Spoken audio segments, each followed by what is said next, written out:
I think that the time that I spent at SCI-Arc, I really appreciate the exposure to the diversity of viewpoints that are represented by each of my teachers. I really was taken by the community of students. It was conducive to people working together under that environment.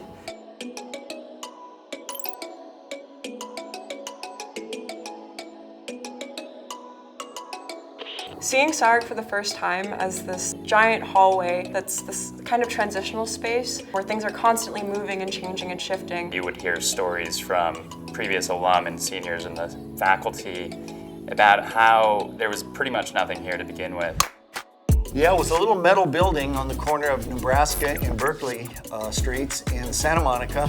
I actually had a very hard time finding it in the beginning. I was looking around.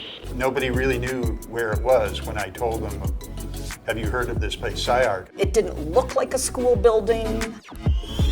And the thing that was great about it, it wasn't precious. I've taught in architecture schools on the East Coast, the students have to be careful, don't ruin the desk, don't ruin this. And so the school was really, we could do whatever we wanted as long as you left it in sort of what it was. I was in the two different SCI campuses. There were several buildings.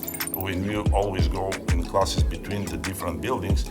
So in a way, this represented for me what Los Angeles was. There was like a pieces of places connected with the pieces of time, which was your move on the freeway. That neighborhood was like a light warehouse district, so some housing projects down the street, just sort of on the edge, and it seems very similar to all the other places that SCI-Arc has moved to. The community around it, I think the immediate neighbor we have is actually a little cafe run by a Korean couple, and it's called Young's Cafe. That sort of became the cafeteria of sorts. Most people don't know is that there was a group of 4 or 5 of us, myself included, that literally lived at the school. I'm going to steal Lisa Russo, the registrar's favorite story about Beethoven Street in the Marina, which we moved to in '92. One thing where the library was on the second floor, I started noticing that I would come in the morning and there would be footprints on my desk. And I was like, what goes on here? My old boss, Rosemary Rabin, down the hall, started knocking on everyone's door, investigating the mystery of what was happening to her granddaughter's Girl Scout cookies that she was selling out of her office. She was coming into her office every morning and there would be boxes of these cookies that would be eaten. What was going on? Well, to make a long story short, a guy was living in the drop ceiling.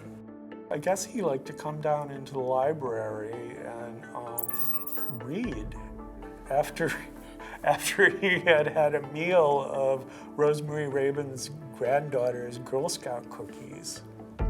And then since SCI-Arc just made the kind of gut reaction to move down here, just the transformation has been unbelievable, even in the 2.5 years I was here.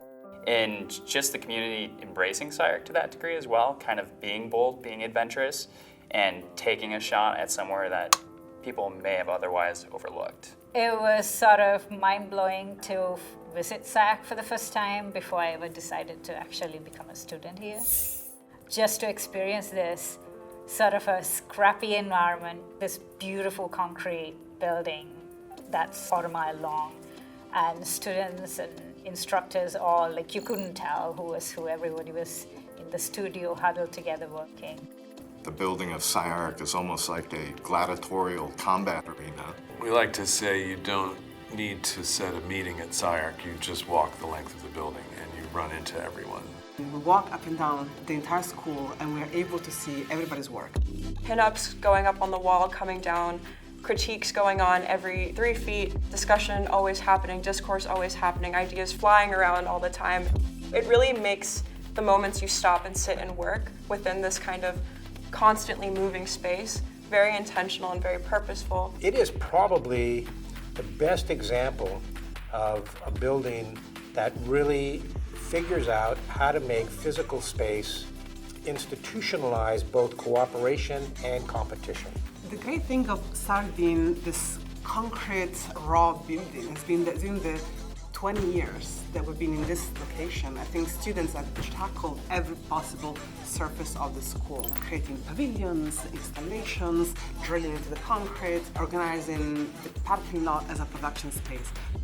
We've had many installations. Maybe the most important one are the pavilions, which has been a series of work that our faculty has been doing every year, changing what the pavilion is.